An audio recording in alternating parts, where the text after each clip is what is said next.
Bueno, vamos a continuar entonces, hermanos, con la presentación. Eh, ok, bueno, entonces nos quedamos ahora. Se me perdió mi presentación. Bueno, nos quedamos en la importancia, ¿no? Seguimos reflexionando sobre la importancia del texto sagrado. ¿Cuáles son las razones de su importancia? Hay algunas que quiero compartirles, ¿no? La primera, porque la Biblia, hermanos, es importante ya que en ella encontramos la explicación de dos cosas muy fundamentales que tienen que ver con el origen del hombre, de dónde somos, de dónde venimos, cómo fuimos creados, ¿no? ¿Quién nos creó? Y también es muy importante porque nos habla acerca de cuál es el propósito que el ser humano tiene de existir, de su razón de ser. Entonces, por eso es importante el texto sagrado.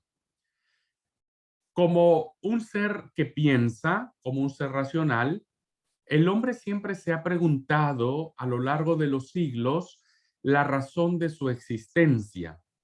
De dónde somos? ¿De dónde venimos? Por qué somos lo que somos? ¿No es cierto?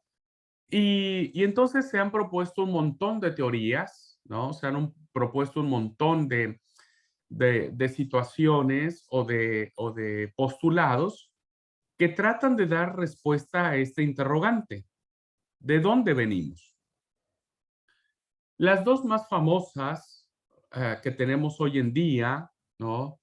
Es la teoría del Big Bang y la teoría de la evolución de las especies, ¿mm? Que son dos teorías muy famosas, muy arraigadas, muy sustentadas hoy en día, que explican o tratan de explicar la existencia del ser humano y de todo cuanto existe. Entonces, la teoría del Big Bang es la teoría que dice que en algún momento dos grandes estrellas chocaron en el universo, colisionaron y se hizo una gran explosión, una gran explosión cósmica que dio origen o que dio paso a la formación de las distintas galaxias y de los distintos sistemas solares que hoy se conocen. Es decir, que a través de ese choque, de ese impacto, se nace la vida y dentro de todas esos residuos que hubo de la colisión de estas dos estrellas, surge la vida humana, surge nuestro sistema solar, surge nuestro sol, surgen los planetas y surge la Tierra. ¿Mm? Consecuentemente, la Tierra es producto de esta gran explosión. Y la teoría de la evolución de las especies dice que, entre otras cosas, a ver, muchos plantean que dice así, que dice asado, en fin, pero básicamente se refiere a que el ser humano es producto de un proceso evolutivo. ¿Mm? Es decir, que no nace de manera instantánea, sino a través de todo un proceso de evolución que lo hizo pasar por distintos estadios hasta formarlo como lo que es hoy. Sin embargo, el texto sagrado, el Génesis, nos dice otra cosa. Y nos dice que todo cuanto existe no fue producto de una colisión de dos estrellas, sino fue producto de la palabra de Dios. Génesis, el relato de Génesis, el primer relato dice que con el poder de su palabra, Dios crea todo cuanto existe, con su palabra. Y nos dice que el ser humano este, fue creado por Dios con su palabra o con sus manos. Porque fue en el segundo relato nos dice que primero crea al hombre, en el primer relato de la creación dice que el hombre y la mujer fueron creados por el poder de la palabra, en un mismo acto y en un mismo momento. Pero el segundo relato de la creación nos dice que primero fue creado el hombre del polvo de la tierra y tiempo después es creada la mujer del costado de Adán. Por lo tanto, hermano, la Biblia da la única respuesta satisfactoria para el propósito de la existencia del hombre y la naturaleza de su destino. Es el único texto que hoy, a través de los tiempos, nos ha dado la razón o nos da la razón de su existencia. Como les he dicho, los científicos y filósofos han propuesto varias teorías en cuanto al origen y significado del hombre, pero ninguna otra explicación es tan satisfactoria como la verdad de la Biblia, de que el hombre es creado por Dios. Y no solo es creado por Dios, sino que es creado a la imagen y semejanza de Dios. Esto ningún texto sagrado de otras religiones dice.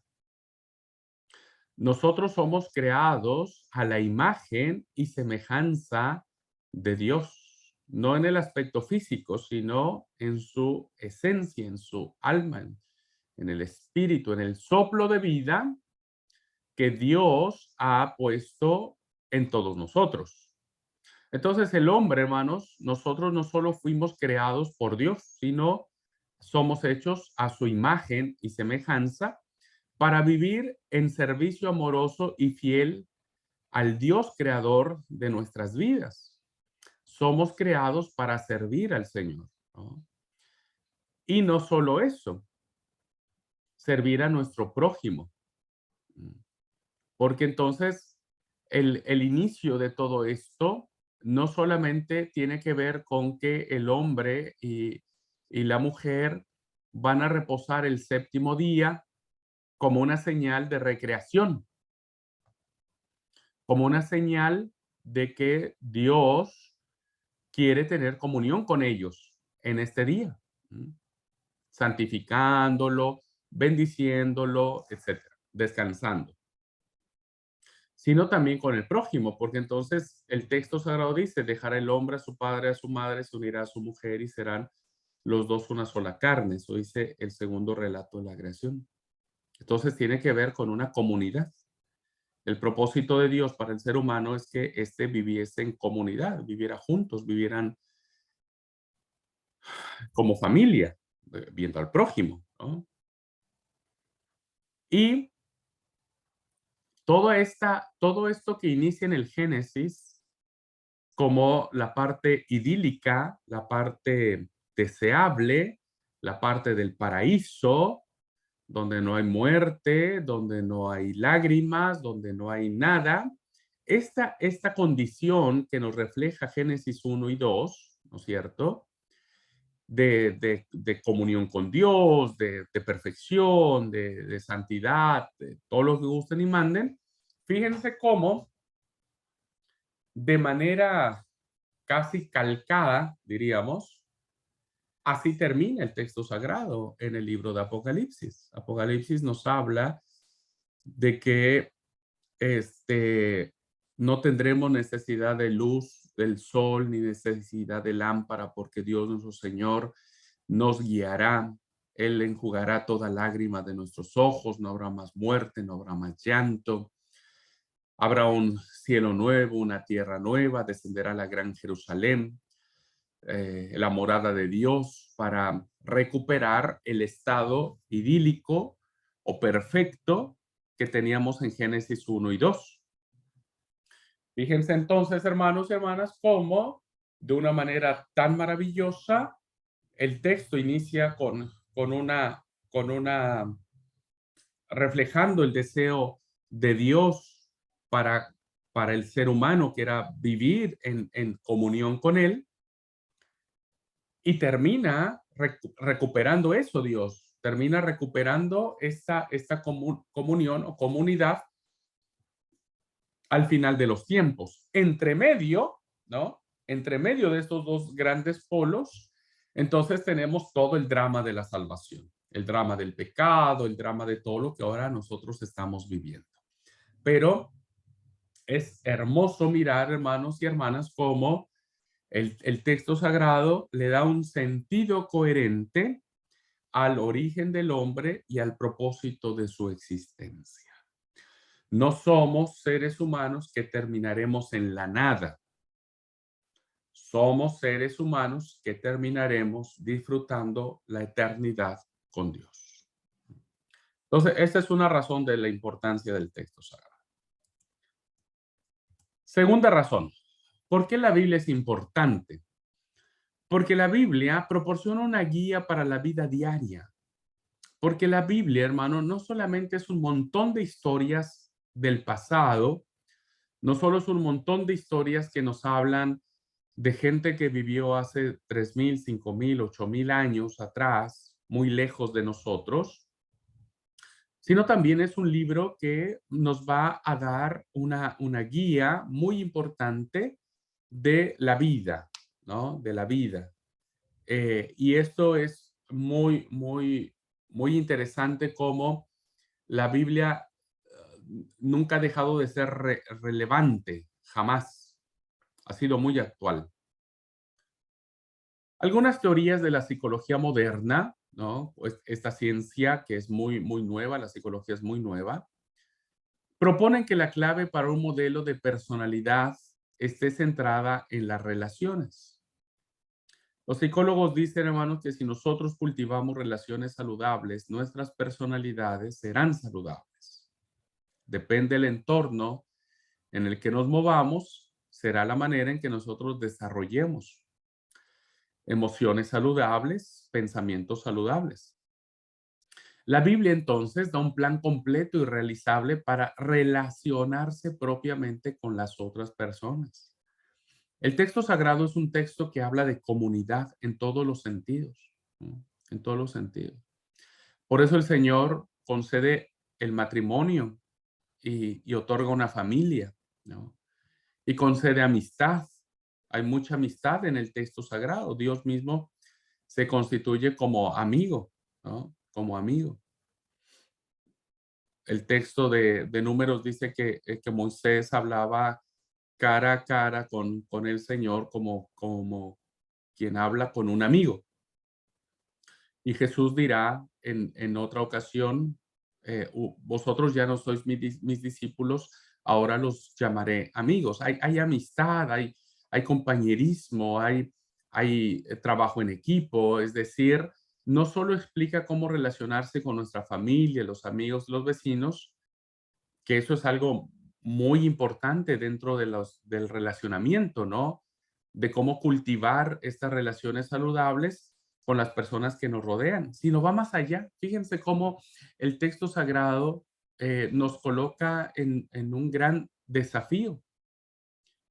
No solo nos explica cómo relacionarnos con las personas que amamos o que nos caen bien, sino también nos dice cómo hemos de tratar a los que nos caen mal o a los que nos persiguen o a quienes son nuestros amigos, ¿no? Cualquiera que te dé una bofetada, ponele la otra mejilla. Eh, ¿Cuántas veces debo perdonar a mi hermano? 70 veces 7. El texto sagrado dice, sopórtense unos a otros, tolérense unos a otros, perdónense unos a otros, ¿no? Y Jesús dijo en el gran sermón de la montaña, ¿no? Este, orad por quienes los persiguen, pedid por quienes los maldicen, interceded por aquellos que los ultrajan. Es decir, deben hacer cosas buenas incluso para sus enemigos. Pablo decía que cuando nosotros hacemos cosas buenas a nuestros enemigos, ascuas de fuego amontonamos sobre su cabeza, ¿no? O sea, los quemamos en el sentido de decir, no sabía, pensé que te ibas a desquitar de lo que me hiciste, de lo que te hice. Y veo que en vez de desquitarte, me has otorgado gracia. Eso dice el texto sagrado. Entonces, Eh, es muy importante que nosotros veamos que el texto sagrado, hermano, tiene mucho que decirnos para nuestra vida hoy, mucho que decirnos. Nuestros comportamientos, nuestras maneras de ser. Si las enseñanzas de la Biblia fueran practicadas, yo diría antes, ¿no? Si las enseñanzas de la Biblia fueran conocidas y después, consecuentemente, practicadas, serían resueltos muchos, pero muchos de los problemas que aquejan nuestro mundo, nuestra, nuestra iglesia, nuestra familia, ¿no?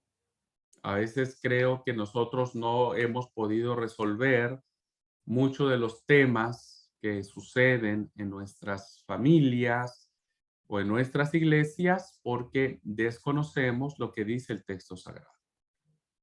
Quizá los tres problemas más importantes que enfrenta el hombre en la actualidad, puede haber muchos más, pero hay tres que tiene que ver con su sentido de culpa y de rechazo. El ser humano hoy vive con mucha culpa y se siente muy rechazada. Hoy más que nunca ustedes han visto que tenemos graves casos de bullying que han derivado en que muchos chicos, incluso chicos, jovencitos, terminan suicidándose, ¿no? Por este bullying que, le, que se le hace. Y entonces hay un sentido de alineación y de soledad tan profundo, ¿no? Hoy tenemos eso. El segundo problema es la inhabilidad que tenemos para llevarnos bien con nuestro prójimo. La guerra hoy es el signo más claro de que no nos podemos llevar bien entre hermanos y terminamos matándonos y queriendo demostrar superioridad, ¿no? Lo mismo pasa en la iglesia. Hay hermanos que no nos podemos llevar bien con ellos o ellos con nosotros. Y entonces siempre estamos allí criticándolos o nos están criticando, no los saludamos, no interactuamos con ellos, no hacemos un esfuerzo por conceder gracia, tal vez no tener una relación de amistad porque podría parecer imposible, pero sí hacer bien, o sea, llevarnos bien. Y el tercer gran problema que hoy tenemos los seres humanos es la frustración. Los seres humanos cuando nos frustramos no alcanzamos a controlar nuestras frustraciones y entonces actuamos con base en ese sentimiento de frustración. Y entonces cada fracaso que nosotros tenemos, en vez de convertirlo en un escalón, en un peldaño para crecer y madurar, lo convertimos en un dolor, en una victimización de que, ay, ¿por qué yo? ¿Por qué a mí? ¿Por qué no al otro? Ay, mi dolor es más importante que cualquier otro más. Y entonces, muchos cristianos no ven el dolor ajeno, no ven el dolor del prójimo porque creen que su dolor es el más importante o porque creen que su dolor es lo, es el único que hay que solucionar. Entonces, hermanos, tanto el sentimiento de culpa y rechazo, la inhabilidad de llevarse bien con nuestro prójimo y nuestras frustraciones nos llevan a la conclusión de que la vida no tiene significado, que la vida no tiene significado, no tiene razón de ser. ¿Cómo logramos salir de eso, no? Y bueno, a través del texto sagrado, o sea, la Biblia nos dice, yo te amo, he dado naciones por tu vida, he dado reinos a cambio de ti, ¿no? Eh, hace bien a todos en cuanto de ti dependa, mayormente a los domésticos de la fe. Y cuando te sientas frustrado, el texto de sagrado dice, venid a mí todos los que estáis cargados y cansados, que yo os haré descansar. Anda Jesús, ¿no? Anda Jesús y deja que Jesús le dé sentido a tu frustración. ¿Cómo sabemos esto, hermanos? Bueno, porque el texto bíblico nos lo dice. Entonces es muy importante porque nos da una guía de cómo conducirnos en muchos aspectos de la vida. Solo puso unos ejemplos, ¿m? Pero cualquier ejemplo que usted quiera, la Biblia siempre nos dará una respuesta o nos dará una orientación. No nos dirá a veces, mira, como receta de cocina, paso A, paso B, paso C. Eso será ya parte de nosotros que lo vayamos descubriendo, ¿m? Y lo vayamos a aplicar. Tercera razón de la importancia del texto bíblico.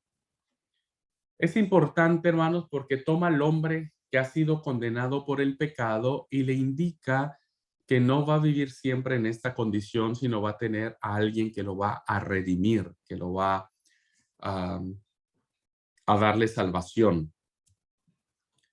Solo la Biblia contiene soluciones para los dos grandes obstáculos del hombre. Primero, sus errores o sus equivocaciones. Eh, Cuando vivimos en Dios, cuando estamos en Cristo, nuestros errores o nuestras equivocaciones encuentran un sentido si los ubicamos en el propósito de Dios. Todo lo que nosotros hemos vivido, hermanos, en el pasado, sea bueno o malo, principalmente malo, ¿no? Porque son de esas cosas que uno no alcanza a entender del por qué me pasó a mí, ¿no? ¿Por qué me pasó a mí? ¿Por qué no le pasó a otro? Cualquiera que sea la razón, por muy mala que ésta sea. Pero cuando lo ubicamos en el propósito de Dios, el apóstol Pablo dice en Corintios, si no mal recuerdo, que eh, bendito sea el Dios y Padre de toda misericordia y consolación, que nos consuele en todas nuestras tribulaciones, para que nosotros, una vez pasadas las tribulaciones, podamos consolar a alguien más que esté pasando la misma tribulación. Es decir, que cuando nosotros vemos en el texto sagrado un pasaje como esos, nos damos cuenta que lo que hemos vivido atrás, años atrás, y que estas experiencias a veces, no a veces, muchas veces han sido tan negativas, tan dolorosas, nos damos cuenta que esa experiencia nos hizo sentir, nos hace ahora sentirnos empáticos. Ahora nosotros podemos entender a personas que sufren lo mismo y no las vamos a juzgar porque sabemos lo que se vive.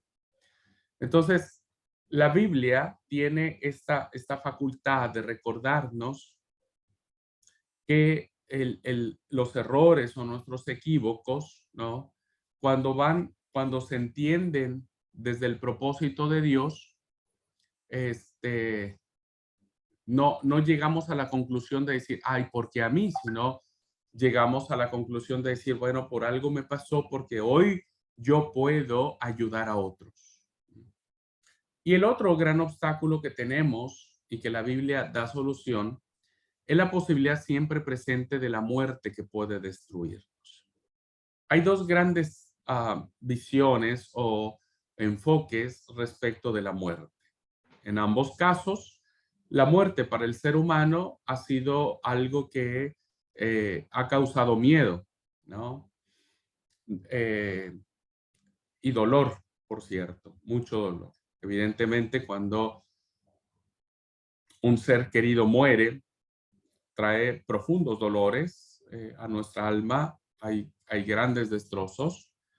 Entonces, la muerte física es una muerte que todos tenemos que experimentar. Lo, le, Incluso lo vivió el mismo Hijo de Dios y él experimentó la muerte. Entonces, la muerte física como consecuencia del pecado es algo que desde Adán y Eva hasta nuestros días ha sucedido. Entonces, la muerte física, hermanos, es algo inevitable. Es muy doloroso porque a veces las condiciones o las formas en que se da la muerte son más impactantes que otras, pero es parte de la naturaleza tener que morir. El problema no es ese, el problema es entender lo que significa la muerte eterna, la muerte que nos aleja de Dios. Y esa sí es evitable.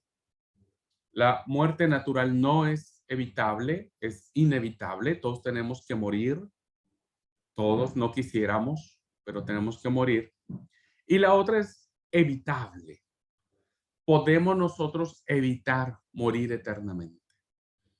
Y la manera que nosotros tenemos es, como dijo el apóstol Pablo en Romanos, ¿no es cierto? El que cree en el Señor Jesucristo será salvo. Creer en Cristo, aceptar a Cristo, hace que todo aquel que vaya a la muerte natural no tenga en el futuro la muerte eterna, sino que pueda tener vida eterna, porque Cristo nos la ha entregado. Entonces, es muy importante por eso entender el significado que encierra el texto sagrado. Este autor nos da una, una clave muy interesante, Wendell Birtel, y él dice lo siguiente: la Santa Biblia fue escrita por hombres inspirados divinamente. Volvemos a tocar el tema de la inspiración, uno de los grandes postulados de la fe cristiana. Inspirados divinamente. Y es el registro de la revelación de Dios al hombre, el segundo gran postulado de la fe cristiana. Revelación, inspiración y revelación. Recuerden siempre esas palabras y las deben de tener muy claras. Deben de saber muy bien qué significa esto. Ahora si no da tiempo en esta clase, lo voy a hacer, sino en la siguiente hablaremos qué es la inspiración y qué es la revelación de Dios. Biertel decía, es un tesoro perfecto de instrucción divina. Tiene a Dios por su autor, la salvación por su fin y la verdad sin mezcla de errores. Este es el tercer gran postulado, la inerrancia bíblica. Agrego otra palabra para ustedes. Inspiración, revelación e inerrancia. Inerrancia. Y la doctrina de la inerrancia bíblica tiene que ver con que no contiene error en su mensaje. Es un mensaje que es coherente, que es perfectamente hilvanado, aun cuando hay miles de años entre medio, donde los autores son tan diversos que nunca se conocieron uno del otro, ¿no? Y que evidentemente todo ese mensaje preservado a través de los tiempos no contiene error. A eso se le llama la inerrancia bíblica, ¿no? Que no contiene error. Revela, sigue diciendo este autor, revela los principios por los cuales Dios nos juzga.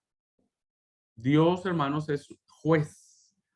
Y este es uno de los aspectos muy poco conocidos de Dios, porque hemos mal entendido la figura del juez, ¿no? Ya le sacaré de ese error, ya le sacaré de ese error. Pero Dios nos juzga, claro que sí, porque Dios es juez. No en la imagen que nosotros nos han legado de esta figura de Dios, es otra, pero nos juzga. Y por ello es y permanecerá así hasta el fin del mundo.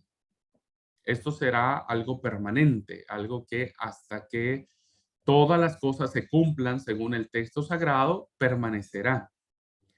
El centro verdadero de la unión cristiana es el centro verdadero. Todos los cristianos nos unimos en torno al texto sagrado, con distintas comprensiones, evidentemente, pero unidos bajo este mismo modelo, este mismo centro de unión. Y el supremo modelo por el cual deben ser tratados la conducta humana. El ser humano tiene que tomar la Biblia, ¿no? Como dijo Santiago, es como un espejo, como un espejo. donde nosotros podemos mirarnos y ver quiénes somos, qué necesitamos y hacia dónde nos estamos dirigiendo. O sea, necesitamos ver, hermanos, si nuestras reacciones son producto de las obras de la carne, borracheras, enemistades, pleitos, ira, contienda, lujuria, concupiscencia.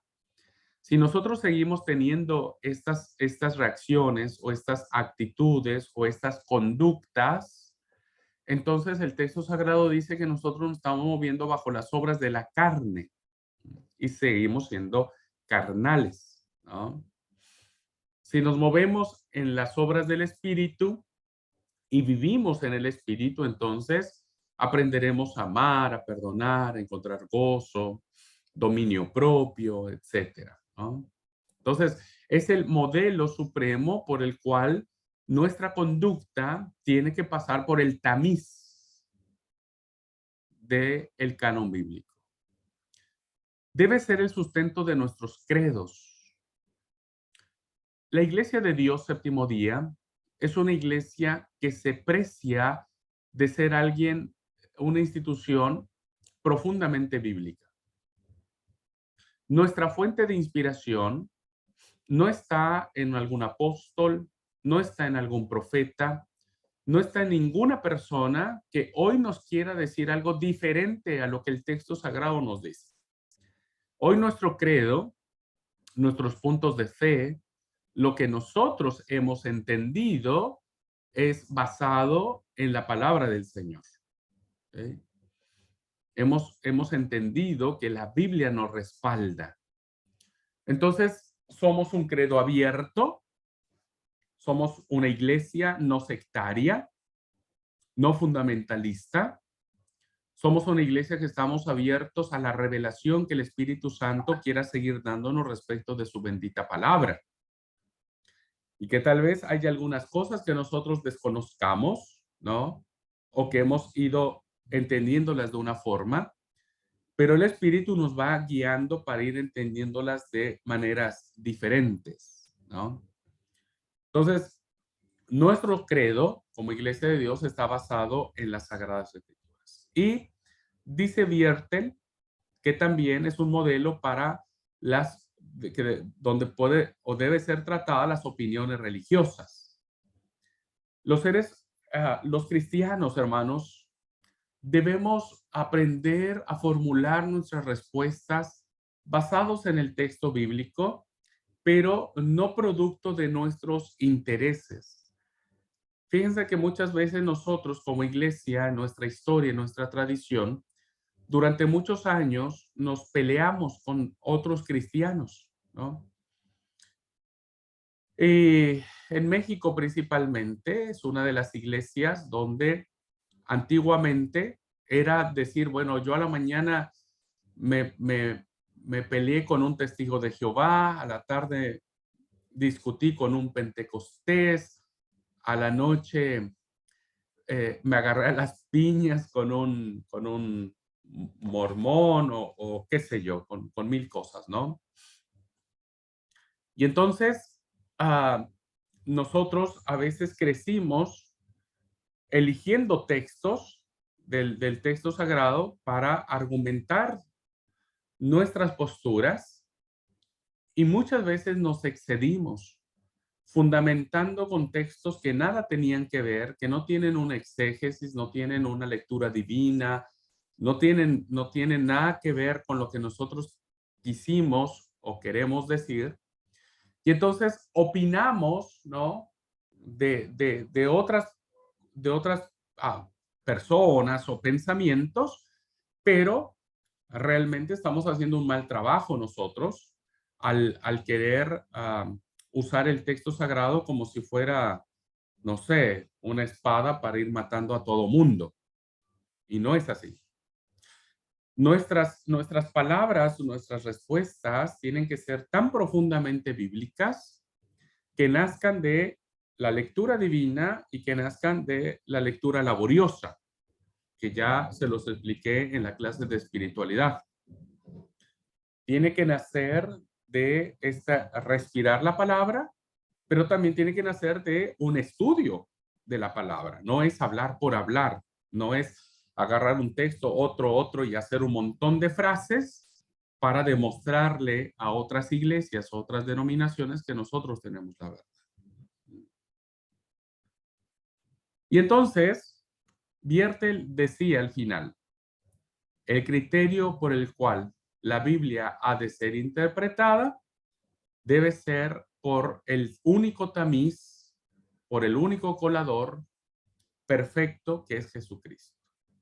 Nosotros tenemos que mirar el texto sagrado a la luz de las verdades de Jesucristo, de nuestro Señor y Salvador, ¿no? Entonces, si nosotros interpretamos el texto, nos daremos cuenta que muchas veces Jesús dijo, ustedes escucharon a los antiguos decir esto, pero yo os digo, claro, porque el evangelio de Jesús es un evangelio transformador. Entonces, muchos de nosotros hemos crecido con postulados que hoy los que tenemos una relación más cercana con Jesucristo, nos damos cuenta de que podemos hoy decir, bueno, antes fue dicho así, pero Jesús ha dicho diferente. Jesús actúa de manera diferente. Antes a las mujeres se les tenía relegadas en muchas cosas, pero Jesús le dio un estatus, ¿no? Entonces, nuestra interpretación tiene que ir siempre en función de Jesús, no de nuestros intereses, no de nuestras culturas y no de nuestros prejuicios. ¿Okay? Entonces, qué interesante es ver la importancia que tiene las Sagradas Escrituras, hermanos, y que yo deseo de todo corazón que todos vayamos tomando conciencia de lo que esto significa. Ahora, déjenme. Bueno, se puso morada mi cámara, no sé por qué, hermanos. Tal vez sea porque tengo como cara de Barney, algo así. Este, a ver, déjenme ver si puedo arreglar esto. Eh, bueno, no quiero hacer. Bueno, ustedes ya me conocen. De todas maneras, saben que soy morocho. Entonces, ahora lo arreglo. Bien, ¿cuál es el credo doctrinal? ¿Cuál es la postura que nosotros como Iglesia de Dios tenemos respecto a las Sagradas Escrituras? Este credo, hermanos, es adoptado por todas las conferencias o la gran cantidad de conferencias que tenemos en el mundo que pertenecemos a la Iglesia de Dios Séptimo Día. Y este es nuestro credo, este es nuestro punto de fe. Y el credo es el siguiente. La Biblia es la palabra de Dios. Creemos firmemente eso. Esa es nuestra fe, que es palabra, pero esa palabra nace de Dios. Nuestro credo mantiene estas dos grandes posturas de lo que es la inspiración y la revelación. Porque el credo de nuestra iglesia dice, en el punto de fe, es el único libro de inspiración divina y de valor eterno. Es inspirada por Dios, ¿no? Ya voy a hablar sobre eso. En sus páginas se halla la completa revelación. Nosotros entendemos ahora, queridos hermanos y hermanas, que alguien que venga a decirnos algo distinto de lo que la palabra de Dios dice porque lo soñó, porque lo pensó, porque alguien se lo dijo, ¿no? No está entendiendo lo que es el precepto o el punto toral de la revelación de Dios. No entiendes. Entonces, cree que Dios se equivocó y cree que necesita revelarse ahora de distintas maneras. Cuando nosotros creemos, hermanos, que si bien es cierto, la Biblia es una pequeña ventana donde nosotros conocemos apenas un atisbo de la gloria de Dios, esto es lo que encontramos en la Biblia, lo que Dios quiso que nosotros conociéramos de Él. Es lo que Él deseó que nosotros supiésemos de Él y para Él es suficiente esto y lo debe ser también para nosotros hoy. ¿Mm? Si para Dios fue suficiente que lo que está escrito en el texto sagrado es para conocerlo a Él o para que Él se diera a conocer a nosotros, nosotros debemos aceptar eso también y debemos decir que es completa esa revelación. ¿Mm? Que si bien es cierto, en la eternidad será mucho mayor la revelación de Dios de lo que hoy el texto sagrado nos dice. El texto, no, el texto bíblico no nos manifiesta toda la gloria de Dios, hermanos. Es apenas una ventana donde podemos ver un atisbo, un pequeño reflejo, un pequeño haz de luz de toda la gloria de Dios. Eso seguramente en la eternidad iremos comprendiendo la plenitud de la gloria de Dios. Entonces, la Biblia, según nuestro credo, en sus páginas se halla la completa revelación del plan de salvación y la voluntad de Dios para el hombre. Se halla en este texto sagrado la manera en que el Señor ha querido salvarnos, quiere salvarnos y qué es lo que el hombre necesita conocer como voluntad divina para vivir en esa voluntad, para hacer esa voluntad, para llevar a cabo esa voluntad. Entonces, nuestro credo, hermanos, es un credo que no tiene ambigüedad.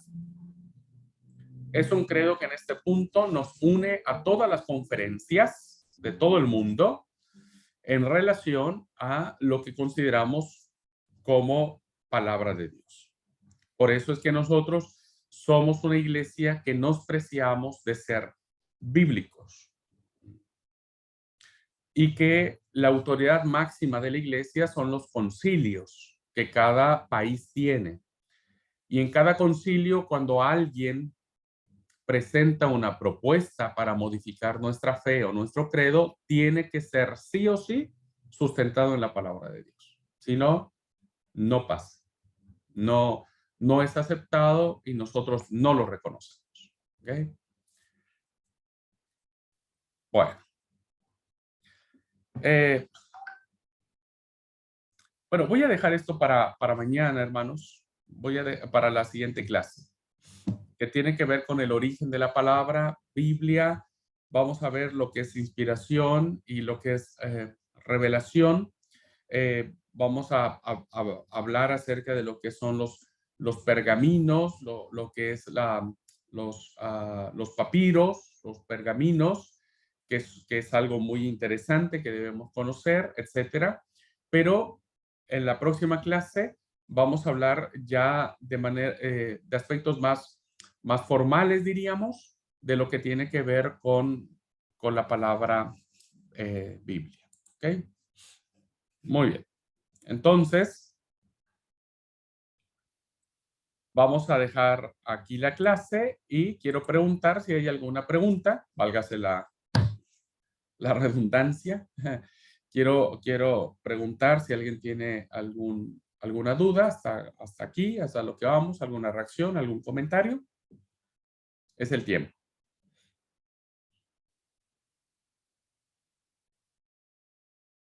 He sido claro, hermanos, me he podido dar a entender hasta ahora los conceptos que he estado planteando en clase.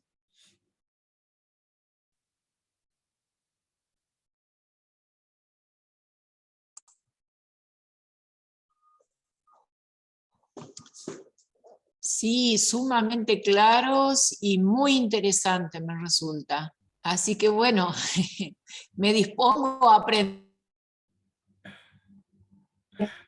acá un montón, creo. Gracias, Esther. Sí, vamos a aprender, todos vamos a aprender un montón. Y creo que todos nos vamos a sentir muy, en el buen sentido, yo siempre lo digo, muy avergonzado de decir, ay, Señor, tanto tiempo he desperdiciado en mi vida y, y no he conocido realmente quién sos. Bueno, gracias, Esther. Y que bueno, me alegra que le hayan sido claros hasta ahora los conceptos. ¿Alguien más? Bueno, si no es así, hermanos, les agradezco un montón. Deseo que Dios los bendiga. Vamos a ir despacito, despacito, despacito. Vamos a ir metiéndonos en Honduras. Y algunos nos vamos a meter en problemas. Y bueno, ya vamos a ver cómo salir de ello. Así que deseo que Dios los bendiga. Tengan un feliz martes y nos vemos en la próxima clase. Dios los bendiga, hermanos. Lindo día.